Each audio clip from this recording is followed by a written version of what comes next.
Hello everybody, Brad Johnson here. I'm on Salt Spring Island, just enjoying a beautiful day. I thought this is a perfect day just to sit down and do another exciting video for everybody. What I'm going to be talking about in this video is the forces that exist beyond the mind.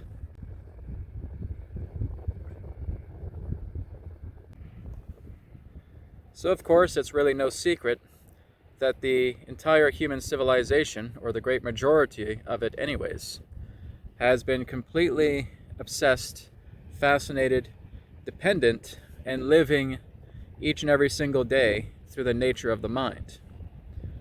Now, of course, through a lot of what I have been sharing throughout my YouTube channel over the years, is we're learning to go past the idea of the mind. And there may be that sinking suspicion that, well, Brad, if we just go beyond the mind, all there really is just permanence. All there really is just static. There's just that changeless presence. Well, not really.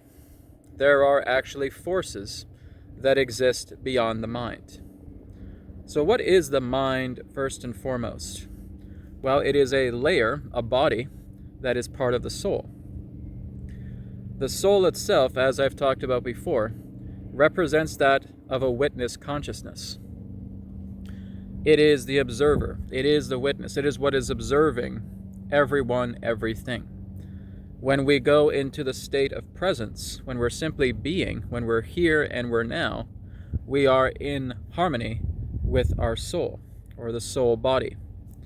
But if we're looking at the nature of the soul itself and all the other layers that it entails, well, that's what we're going to be looking at today. We're going to be looking at today the idea of the forces that exist beyond the mind. So we have the mind body. Like I said, the mind body is all about thought. It is all about ideation, right? It's about ideas. It's the idea machine of ourselves. It's the idea body. When we go up into the causal is all about idea. It is all about conception. It is all about blueprint. So the mind has its place. This is why I say that when we go all the way up into the top, when we go into those higher bliss states, when we go all the way up into permanence, and then at some point we come back down, it's all about integrating all layers of the soul, all bodies within the soul. So yes, the mind certainly needs to be integrated at the same time. But I will also say that the mind is at the bottom of the pile here. It is the lowest body within the entirety of the soul, or the lowest layer. It is the lowest, it is the slowest, it is the weakest, and it is probably, I would say, the most ignorant of every other force that exists within the soul. So this is why I'm not saying not to think or not to use the mind. There's a time and a place for the mind, of course. But what I'm letting you guys know is that there are other forces that we can also integrate into ourselves. So if the mind body is here, the force that exists beyond the mind is the force of love. Now again, when I'm talking about love, I'm not talking about anything regarding possession or attachment or anything of that nature. When you truly love someone, when you truly love something, you are completely and totally in harmony with that someone or that something. And working together with that love, like I said, it's like looking at being able to express yourself without words, being able to express yourself without thought, being able to express yourself without any particular form of ideation that comes from the mind.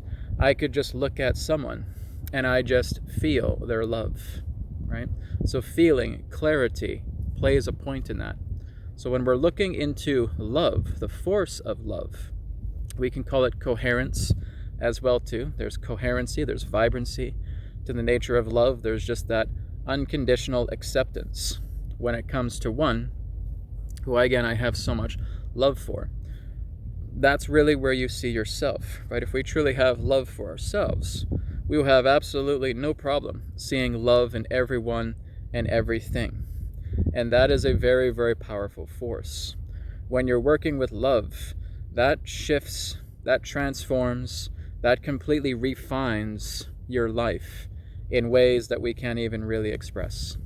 That is really where we witness miracles coming together, is when we are completely in total acceptance of everyone and everything, because not only are we at peace with ourselves, we feel that love, we feel that happiness, we feel that joy, we feel that acceptance, complete and total acceptance of everything that we are, and complete and total acceptance of everything outwards as well. So inside there is love, outside there is love. That is the unifying factor. So the love force exists directly above the mind. Well, Brad, how can I integrate the idea of love into my life? It's very simple. Look back at a point in your life where you felt love was abound, where love was prolific, where love was profound. Maybe you had a love for someone. Maybe you got that big job promotion that you felt you always wanted to have.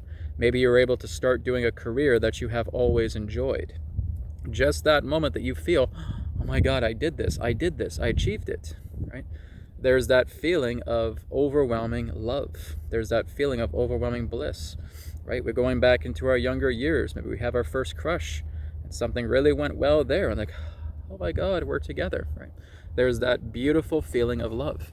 But see, it never comes to an object. An object is just an extension. It's just an appearance. It's just a reflection of ourselves. It's us coming into our own beingness, our own heart, and saying, there's love here. I feel love for this person. I feel love for this situation, for this event. I'm on cloud 9 right now. I feel amazing.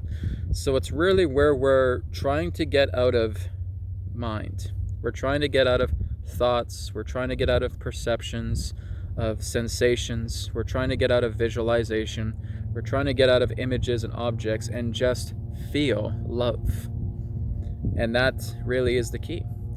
And that may be something that you'll need to spend some time with. But as you do that, like I said, this is what really brings miracles into your life, is when you just love someone, when you just love something, and you work with that love force. And now there's just that pure love.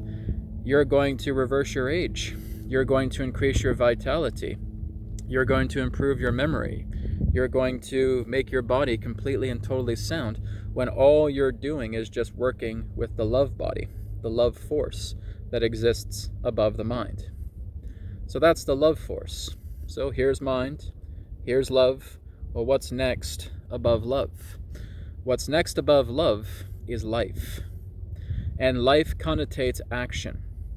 It is through the fruits of our activities, the fruits of our action, where we know that we are interconnected with all things. That's really how we truly understand the oneness. It's how we are able to observe everything. It's how we're able to take action. It's how we're able to meet new people. It's how we're able to explore life, to see what's here. It's kind of like you're in this gigantic garden and you're just witnessing all of these beautiful fruits, vegetables, plants, flowers, all the beautiful vegetation that surrounds you. Well, you want to explore that. You want to see what's inside this garden. What does it entail? So working with the fruitful activity of your actions is the idea of how you are completely embellishing yourself with life.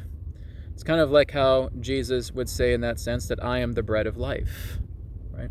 When he talks about that, right, that is the fulfillment. It's that through his actions, through what he was able to present to the people at that time, showing that he was the Christ. He demonstrated that through his actions. It is the fruitfulness of activity. That is the kingdom of heaven.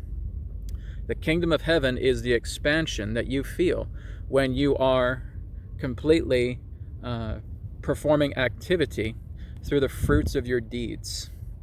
That is how you understand how you are one with everything, right? So love, of course, is helping us to move into that unconditional acceptance of ourselves, of everyone, of everything. And we move into life. And life, we're experiencing the fruitfulness, the fruit of our activity, the fruit of our actions, unifying everything pertaining to action, being able to explore and to witness life in all of its fullness, and not turning anything down. You know, it's kind of, again, like what Jesus said. If someone wants you to go a mile, you go 2 miles with them, right? Somebody strikes you on the cheek, offer the other one as well. Someone wants to sue you and take your cloak, give them your tunic as well. It's a bit of a dated reference, but it's still relevant. So this is the whole idea, is that you are never turning down the opportunities of life. You're willing to experience life in all of its fullness. All right? So like I said, that is the nature, as what Jesus would say, is the nature of the kingdom of heaven. It's the expansion and the fulfillment of life. Right? He who believes has eternal life. And that's the idea, is you are one with life. So again, as we're in harmony with the mind, as we're in harmony with love, we are in harmony with life through the fruit of our actions, through just welcoming in all these things that come together to us and bringing it into harmony, right? We may say, well, Brad, I have some dirty stuff here. I have some dirty laundry in regards to life, and you want me to embrace that? Well, I would say you want to harmonize that. And we already know how to do that through a lot of my previous videos, right? We're learning about surrender. We're learning about releasing. We're working with the release ball method. We're releasing, and we're working also with the prana transmission technique, BCR. Okay, it's a lot of things for you to work with. The whole idea is that you're learning to surrender and to let go of that dirty laundry, so that there is no dirty laundry there. You see life as it truly is. You see life in all of its fullness, in all of its harmony, and the fruit of your deeds, the fruit of your action, is what brings about, these wasps around me, is what's all about the idea of expanding yourself, moving yourself into the fullness and the glory and the joy of what life is. Life, again, is just like this endless garden, and we want to witness what is inside this garden, and that comes through the fruit of our actions. Okay, and that's the nature of life. That shows you the connection to everything. That shows you oneness, shows you how you're one with everything that exists, to which life wishes to show you. So there's that connection with union, there's that connection with pure acceptance to what love represents, and there's the idea of the fruit of the actions, understanding interconnectedness, understanding how we're all one, understanding how the fruit of our deeds, the actions, brings us closer into that oneness. Then we have another force just above life force, or the living force, and that is the spirit force. Now, what is the spirit force? The spirit force represents your desire. Okay? It represents your dedication. It represents your willpower. Okay? I've done a video on this before about talking about about desire, right? Looking at the power of the ray, right? The ray of power. And this ray of power represents your desire. It represents your willpower. It's working and taking that ray and shining it upon all of life. So the idea of your desire, your dedication, your willpower, your determination, your drive, right? What makes you you? That's the spirit force. That's the ray of power. That's the ray of desire. Desire is actually the highest body within the soul. Because here's the soul right here, and desire is here within the soul, but desire also has a power that we cannot even comprehend. It's just part of our soul. It's very much that desire, that intention, something within us that has that driving force, that wants to get something done, that desire to complete, that desire to achieve, that desire to have that passion, that desire to meet the goal, that desire to understand, that desire to contemplate, that desire to comprehend. This is the ray of power. That's the ray of desire. That's your ray. You're shining your ray right now as you're watching this video. I'm shining my ray right now as I'm talking to this camera, hence talking to you guys. So that is the idea of the highest body that exists within the soul. It's the ray of spirit. It's the spirit force, but it's also the ray of power. It's the ray of desire. You can call it desire, you can call it power, you can call it commitment, you can call it willpower, whatever you want to term it. Nonetheless, that's the idea. That's the highest layer, you could say, of the soul altogether. Now, spirit itself, of course, truly is permanence, but it shines a ray, and that ray shines through us. And that is very much what makes us us. The way how we behave, how we go through life, how our characteristics, our contributions, what we desire after, what we don't like. and what we are looking to harmonize with. All of that comes through the ray of power. That comes through the spirit force. That comes through your desire. That's the ray that shines. And that is what we're shining upon everything. And so again, we're harmonizing that as well too. We're harmonizing our desire. Like I said, desire is a two-sided coin. There's a desire where there's lust, where there's craving, where there's obsession, where there's extremes. And then there's the other side of desire that is creative, that is constructive, that is loving, right? That is compassionate. Okay?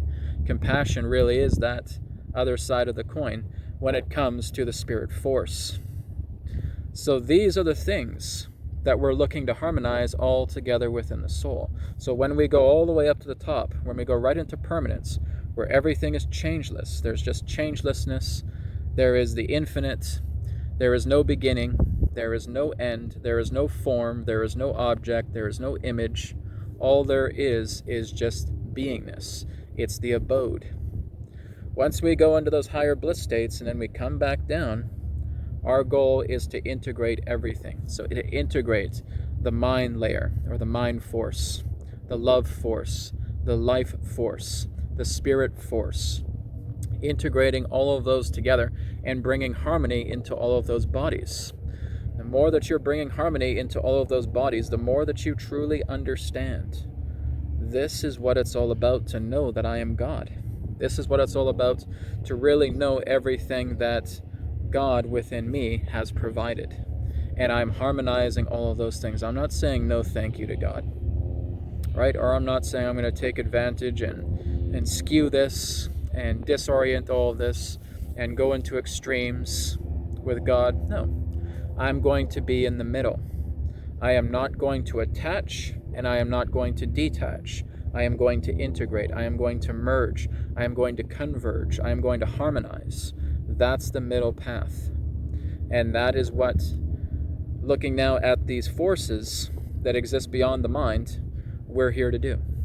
We're here to integrate, and that is how you truly understand the nature of life. That is how you understand all of creation. And when you truly understand that, you shall be God yourself. You will be pure awareness. You are pure awareness. You're only just going to realize that you're pure awareness. You're going to realize your pure consciousness, and that you can create all of this. And you create when you are completely in harmony with all. And that is everything pertaining to the forces that exist within the soul that we are looking to harmonize. Like I said, the soul truly is that observer. It is that witness, right? It's just above life. That spirit force really doesn't even have a position in soul. It's just there with the soul. That's the idea. It's desire. It's that power. It's that ray of power that is just with the soul. But that is the spirit force. And really, there is nothing above spirit. But nonetheless, the soul has the spirit force. It has the ray of power. It has that desire. So our intention is really to harmonize all of these layers, all of these forces, all of these bodies, by integrating that into what we understand life, creation, wholeness to be. So thank you so much for joining me for this wonderful talk with all of you. And I look forward to speaking to you again in the next video. Om Shanti, Shanti, Shanti. Namaskar, and may it be well with you. Goodbye for now.